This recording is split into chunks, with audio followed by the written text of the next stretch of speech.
Okay, well then, thank you for being here and welcome. This is the, I believe, third so far this fall of Language Dynamic Groups free webinars. In a series of these, we're going to do one every month, including into the holiday season. So September is special. It's National Literacy Month in the US, but also it's recognized internationally, and we'll get there. World or International Literacy Day is September 8th, coming up next week. So without further ado, go ahead and get this started. I do want to mention that this webinar is being hosted by Language Dynamics Group. This is me. My name is Megan Kirby. I am a former special educator and behavior analyst in an outpatient setting. And now I am currently a PhD candidate at the University of South Florida in Tampa, Florida. And I am also the dissemination implementation specialist for Language Dynamics Group. It's a new role for me and for them, and I welcome you. And look forward to any questions that you may have about Story Champs following this presentation, or in addition to, and also welcome comments and questions in the chat. I like interactive and engaging webinars. So this is September. It's National Literacy Month, but I do want to point out that one of the four pillars, the fourth of 8 pillars for UNESCO is literacy and supporting literacy development from youth all the way up through adulthood around the world, especially impoverished, under-resourced nations. And what International Literacy Day is and what it will be this year. The goal is to explore how literacy can contribute to human-centered recovery. So if we think about what's going on in the world right now, and a lot of hot messes, right? We're going to need a lot of support as fellow human beings to try to tell our story and make sense and cope with what is happening to us as individuals or as a society. UNESCO also wants, so that's the United Nations, right? They also want to focus on literacy and how digital skills can be incorporated, digital programs can be incorporated to support literacy development, especially with children who may be remote learners. So anyway, we want to focus this month's webinar on capitalizing and celebrating literacy and the role that we all have to play in helping individuals learn to read, but also learn to love to read. Story Champs is our Language Dynamics Group, is one of our products that we sell, and it is an amazing curriculum. It's designed for multi-tiered implementation. It is a multi-tiered academic language curriculum. It focuses on teaching students, especially anywhere from preschool up to grade 3. And then if you have some learners with some special needs beyond just the grade level itself. And it supports teaching them the language they need to be successful in school, right? So what we know is that if you cannot read fluently or proficiently by grade 3, you are that much more likely to drop out of school and not graduate with a high school diploma. You have a higher risk, you're at higher risk of being incarcerated in your lifetime, usually end up in lower paying jobs, lower quality of life, just a whole gamut of other problems, unfortunately, that are associated with just not knowing how to read, and obviously then not enjoying reading by grade 3. So Story Champs tries to address that, what we might consider a school to prison pipeline, but really it's just, we're trying to develop a love for literacy in children's early years by reducing that effort, that response effort that it takes for children to engage in something that can be really challenging for them, right? And so if their first encounters with literacy can be something that is easy and fun, like narrative language, then this is what can put them on the pathway to success and into adulthood. So what we say is it's developed for diverse students in preschool and 3rd grades and like I said before, and beyond, because a lot of our programs and lesson plans that come with Story Champs, informational passages or expository text, we have lesson plans and materials and writing outlines and graphic organizers, all of those things on our flash drive that comes in Story Champs that are definitely being used with students, into middle school and beyond. So it's just not just for pre-K through 3. We have also designed it to be delivered by paraprofessionals or teacher assistants, teachers, literacy specialists, SLPs, especially SLPs, I love it, and parents. And the reason why we say this and we stand behind it is that this means it's an accessible program, right? While we recommend trading in Story Champs, it is not a requirement to be able to implement it. The manual it comes with it. It's easy, it's got pictures, and also we have tons of free webinars on the website. We do offer individualized training programs for schools that purchase the kits, as well as for individuals that tend to group up. Like we have some speech language pathologists that will get together and then do a training online. So anyway, that is offered, and that more information on that is on our website. So when we get back to love and literacy, we want to talk about, why do individuals like it? When I say individuals, children, why do children like it? First of all, it's fun. We go through some of the materials and the games that we have that are built in and explicitly programmed so that there's active student responding. So it keeps children engaged. Number 2, it's not a one and done type of language modality. What we do is we tell stories as early as I can remember. We listen to stories, we encounter stories. Reading a research paper is a story. You always have a problem, right? And then you have an attempt to solve the problem, and then you have some kind of resolution. Hopefully it's a good one. But everything is made easier through storytelling. And so when students encounter a familiar modality of language, it allows them to then focus on activating background knowledge, making personal connections with what they are reading or what they're hearing. And then also, because it's an oral language intervention, it's easier for children to engage in. Narrative is more accessible for all the storytelling format, but also oral language itself is more accessible. What we'd like to say is you can't write what you can't say. And we have tons of research and lots of webinars that have been previously recorded and posted to our website that show evidence of the effects of oral language intervention on students' writing production, especially students where transcription is really difficult and handwriting is aversive. Similarly with texts and reading books, the response effort weakens the motivation of students who just look at books and don't want to engage in it and don't want to try because they see failure, right? Oral storytelling, not as hard. We also have interesting and conceptually rich stories. Within each story, we sneak in, but purposefully, pretty complex language, right? So it's an academic language program, but they don't know it. And so what we're teaching are these really difficult vocabulary words and grammatical and the syntax and language complexity, right? As well as the narrative structure. And these things are actually very useful. It's both the form and the function of this oral language modality, the narrative language itself, that is useful across different contexts. Not only is it useful in the school setting, but when you go home, you're not just going to check it at the door and not use and engage and practice this language.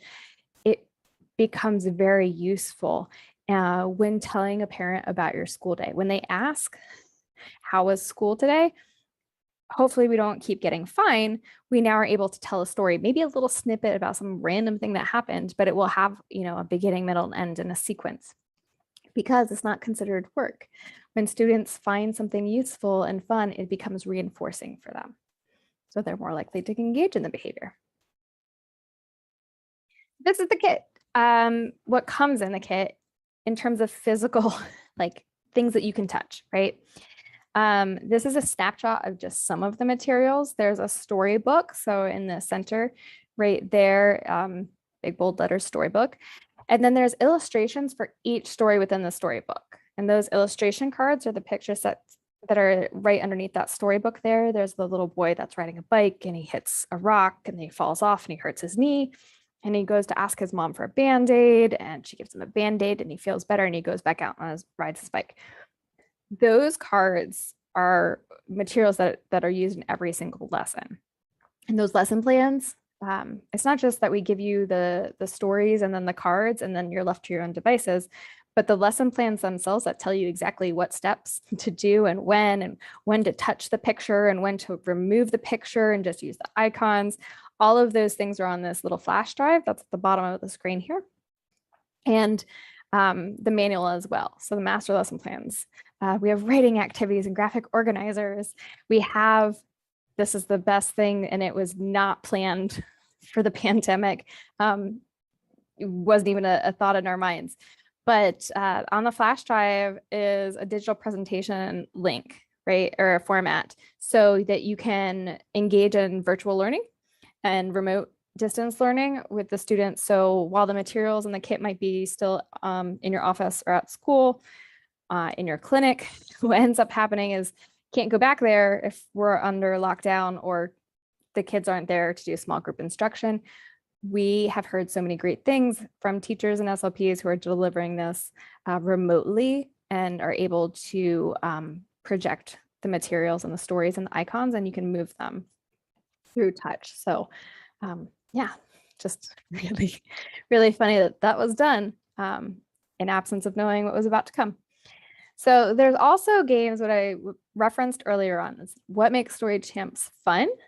But those are games for active student responding. So you're going to see here, there's these little icons, and those are just for the storytelling. Those aren't necessarily for games. We have bingo cards, though, to the bottom right. There's some with 9 icons, and then there's some with just 6. So it depends on your learner and how quickly do you need the game to go. We also have some die. So the kids, they can be given a dice and roll it. And then we've got popsicle sticks that as the students hear, and this is great for a small group setting or even large group if you have enough, but if they hear the character in the story, they would hold up the popsicle stick. If someone else is telling a story, how we keep students engaged while someone else is taking a turn and telling their own story, like generating a personal story or retelling what they heard. We need something for them to do, right? So we don't cause behavior problems by forcing them to wait as we're really coaching this other kid to tell their story. The story games come into play. So the popsicle sticks and holding them up as they hear their friend or their peer have a story grammar part. Now, what we also have are champs checks in large group settings, sometimes in large small groups. So what I consider a large small group is 5 or more kids. We need to go through the whole lesson plan, and Champs Checks is a game, but what it does is allows children from the beginning. We have a lot of support in our lesson plans where adults, we model the answers so they get it all right, and then we slowly fade things out, right? But by the end of our session or our lesson with the students, they need to be able to tell that story, at least the recall, themselves, like independently. So we need to transfer stimulus control from relying on pictures and adult prompts and adult language to, by the end of that session, before they leave me and go out the door, go on to the next activity, they need to be able to tell that story by themselves. If you've got a lot of kids, again, like more than 5, for me, it's I would consider it like think, pair, and share, right? So you pair students together and they tell each other, they retell the story to each other, and they check off the presence of each of those story grammar parts in each other's stories. And when they're done, they can get a little trophy, but we call it champ checks. And then we also have story starter cards that can be turned into games, but those are also materials as well. So like I said, there's a lot of physical things here, so much more on the flash drive. Oh, center activities, so much more. What we also love is the community. So Story Champs, if you've heard someone who's used it, it's really a word of mouth thing. We're not doing a ton right now of huge marketing and media and visiting schools. And you don't find story champs in a product magazine, right, to purchase. It's all us. And really, most of it has been word of mouth from people who say it works, and then the research that we do, and then the boots on the ground, Mike, and then Trina and Doug, the developers, myself. It's really it. So what makes it so great, in addition to all the evidence and the fact that it's liked, is that in early childhood, as well as, well, let's youth, so preschool up through grade 3, it is really, really critical that students have the ability to socialize with other students. As we know, this has been impacted with COVID and the pandemic and shutdowns and isolation. Collaborative learning is also a huge part for the development of adequate cognitive, social, emotional development, right?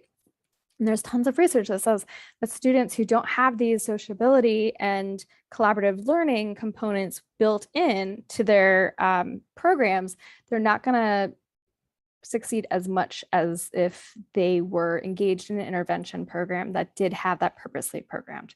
So the lesson plans always have chances for, or opportunities for, students to engage with each other, to contribute to the generation of a story together. And they don't really know it's work. So one of my favorite stories that Dr. Trina Spencer tells, she's the one of the developers of Story Champs, is that she went out and was engaging in a research project and was doing a lesson with a student. And then they turned to her when it was about time for her to bring the student back to their classroom. They turned to her and said, "You don't have to tell my teacher that we are playing if you don't want to." And it was a great sign that the student really didn't think of this as one of those pull out, let's do work, I'm going to test you. The child thought they were playing. And so this is one of those social validity measures as to, yes, it's an evidence-based program. It is effective up the wazoo. If you follow the lesson plans and the procedures, you get great gains, but all of that doesn't matter if the students and the end users don't like it. And especially if they don't find it fun. Kids will check out, doesn't matter how effective it is if no one uses it, right? So the Story Champs sense of community, we get these stories all the time. And so those who are active users, we're constantly looking for opportunities to troubleshoot issues, which hasn't really come up. Mind you, with the pandemic, a little bit of a learning curve, but Boom cards, there's some SLPs that made those to help support the digital presentation. We have individuals who are coming up with new stories as we're generating them at Language Dynamics Group for future iterations of the intervention way down the pike. So honestly, it's a good idea for you to possibly think about joining the community. We do have a Facebook group and called a professional learning community. Another way for us to encourage young children, especially, but all children, to love literacy and not look at it as something to groan or sigh or really find aversive, is that Story Champs can create collaboration conditions, right? And interactional dynamics between children, even in distance learning. This is just a sample of, well, it would be blown up, but we have the digital presentation, right, of all the materials. And if you're using a basic story structure, level A is what we call it, but it has only 5 pictures and it has these story grammar markers or icons, right? We have all of those and you would click the link and it would give it to you. So if you wanted this story, then here's all the stuff for you and you can put it on your iPad. You can project it on a screen and parents can help the students drag and drop if necessary. And they're doing it in small group settings all the time. They're doing it in one-to-one settings for individual therapy. And there's word on the street that there are large group lesson implementation online. I've yet to see it, but I've heard it's out there. So I got to find those teachers. So Research suggests that storytelling activities carried out with small groups are the most effective. But again, that's not, we don't have the capabilities to only do that. And so um, the research really is only focused on implementation of direct instruction or programmed language interventions, but not a lot on narrative language or storytelling or oral language interventions. So because storytelling is an activity that's normally carried out like as a group, it's usually in person, right? It makes it easier for us to adapt and to a different delivery rather than face to face all the time. It's easier to adapt to an online presentation as we're getting more comfortable with Zoom or Teams or whatever you have. But also there's some people that do it asynchronously. So the construction of a story, students would be assigned certain story grammar parts and would be responsible for developing that part of the story based on what the previous student's contribution is. So for example, and this is why it becomes fun, it's almost like, I think of Mad Libs, but I know that there's like a campfire game where you keep adding on to each other's stories. Well, think of doing so with students and asynchronously rather than live. Students are assigned certain story grammar parts and it gets passed around until you have a whole completed constructed story, and then the adult would write it up. And then the students actually could draw and contribute to the picture cards, right? So this would be narrative generation, and you can do those in a group setting. So, all right. Another reason Story Champs helps contribute to love for literacy is that it removes roadblocks to creativity. So when we think about reducing children's stress, when it comes to literacy work that they find or they think is difficult, it depends a lot on the reactions, right, of those in the environment. So if you hear some students sign like, oh, not this, or, oh, we don't want to read again, or I don't want to write, someone over here, Sally, who previously has no experience with reading or writing, it wouldn't be a bad thing. But when you start to hear some pushback from other students, now they have a negative connotation, right? And so we have to overcome that. Now with storytelling, teachers really find SLPs. Let's just always assume that I always mean SLPs too. But really find that students are not as risk averse when it comes to tackling or engaging in listening and then retelling. They're not as afraid of making mistakes because they can't. We have certain built-in two-step prompting. We really don't want students to make errors in the retelling of a story because we don't want them to be frustrated. Storytelling is an ubiquitous activity and we need it for the rest of our lives. So why would we punish that by only teaching after they fail? So we do a lot of helping and prompting and prompt fading, right?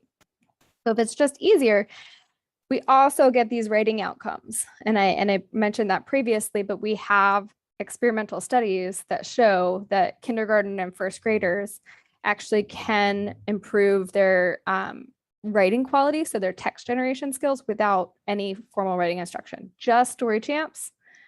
And then we would collect writing samples, and we have large effect sizes where students' writing just vastly improved, but we never once had to teach them how to write. So yeah, take that for what you will. It's awesome. If you want a copy of the paper, you can Google, both of them are free to access and free to read. So you can Google narrative writing kindergarten outcomes or first grade outcomes. But it's Spencer and myself as one of the authors, Kirby. Okay, so as I mentioned before, that one of the cutie who thought that Story Champs was a game and not work at all. But play with a purpose allows students to engage in an activity with wonder or investigate their world. They get creative, right? And so compared to adult learners, children really need to be involved in more play and hands-on activities. We know this. Otherwise, just sitting there, you end up with behavior problems because they don't know what to do with their hands. Like they'll touch someone else, right? So it's difficult to recreate those things at a distance, especially when we go on to online, or like we don't know if we're going back and forth and all of this chaos. What can remain consistent is that there's always these games that can be easily adapted and brought online, their games. So students don't really know that we're able to definitely hit in a certain sequence. Some explicit instruction is delivered, and we have consequences that we provide, whether it's a prompt or it's reinforcement, and ways that we can build up language complexity at the same time. So we sneak it in there, and they look pretty. Like, this is another thing. Story Champs is beautiful. We also play story jesters. So when we don't want to have things like popsicle sticks or die, there are some people like me who were a little bit risk averse ourselves to giving them out to students that we didn't trust, which is tisk on me. I should have believed in my students. But we have story gestures. So like, this is feeling. So it's like you're crying down the side of your eye. Other kids can poke their eyes out.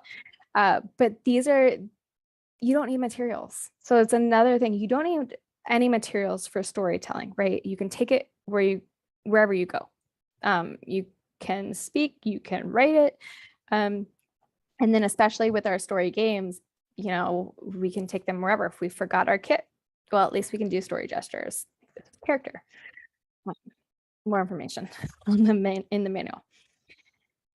Other ways that we can have fun and retell stories, when we want to extend our lessons and our learning, we do have family home connections, but those can be like work. So if we think about making storytelling fun, family history, we used to do it all the time. And now it's Facebook.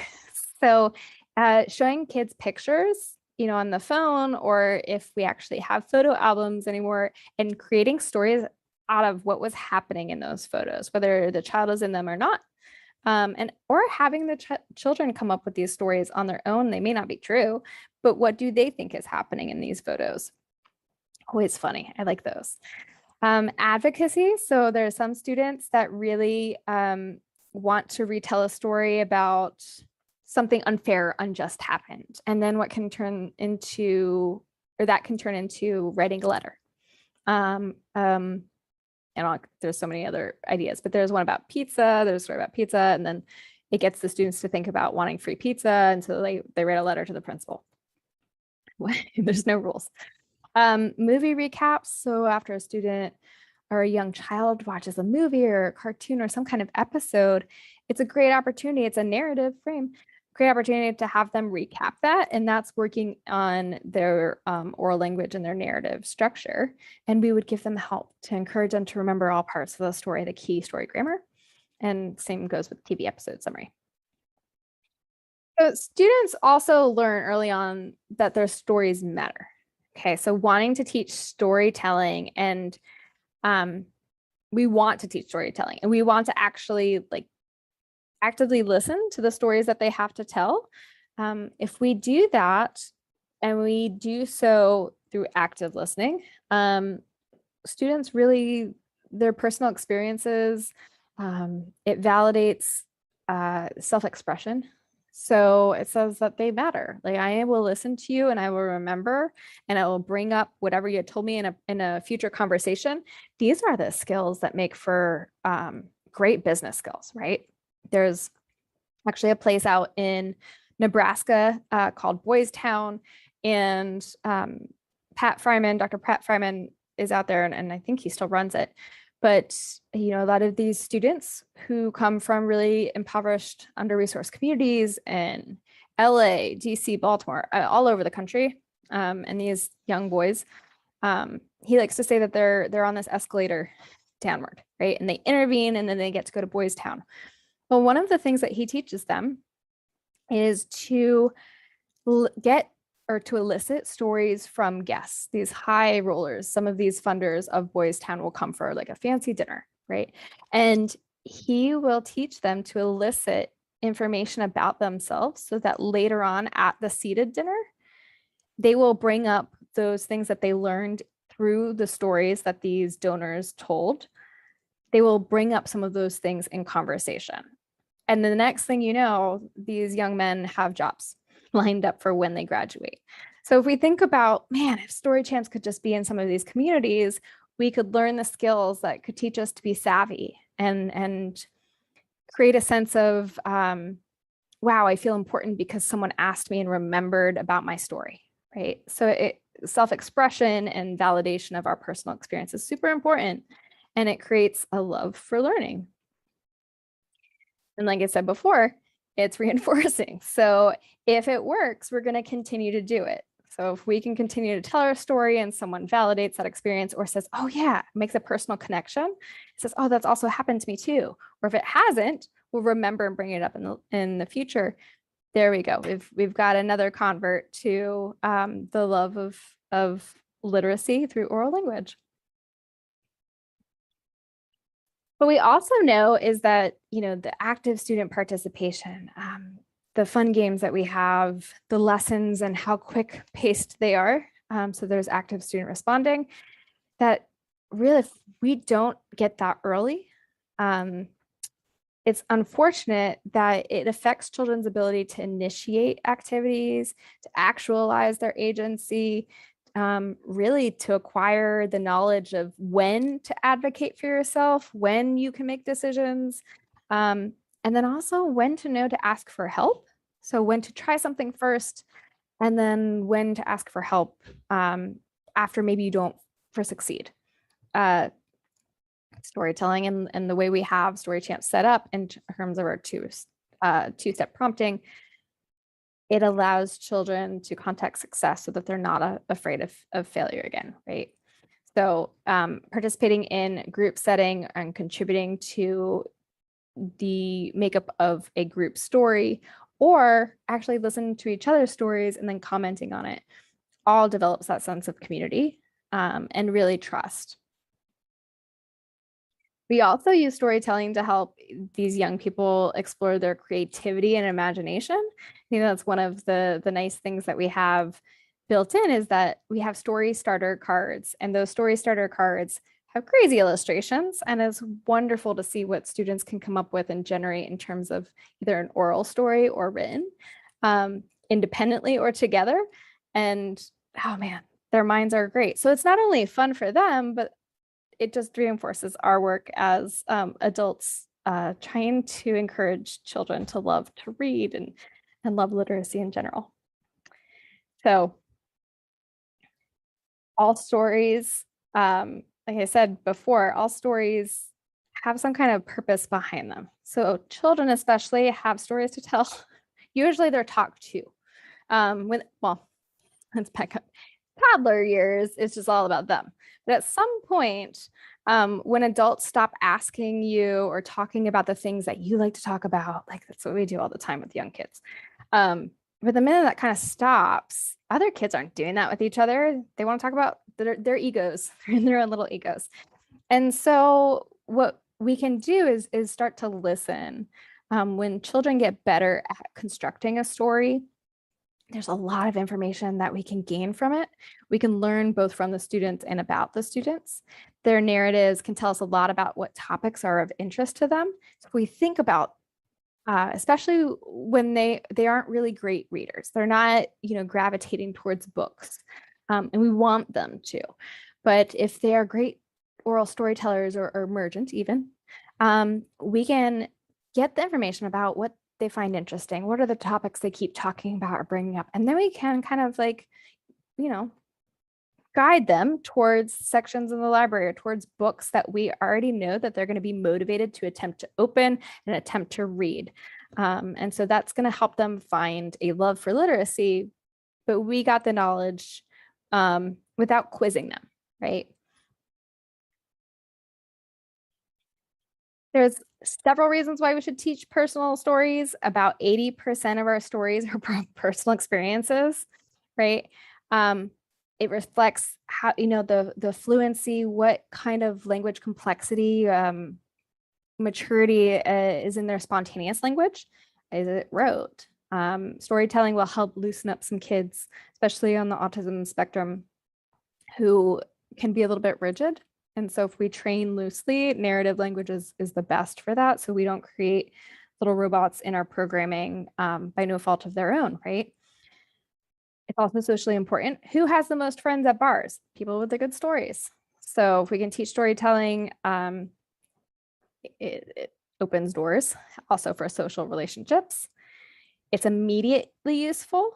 And then also paired with that is this natural reinforcement. So if something happens to you and you need to advocate for yourself, then this narrative language is the way to do it. Insert who did what in the problem, right?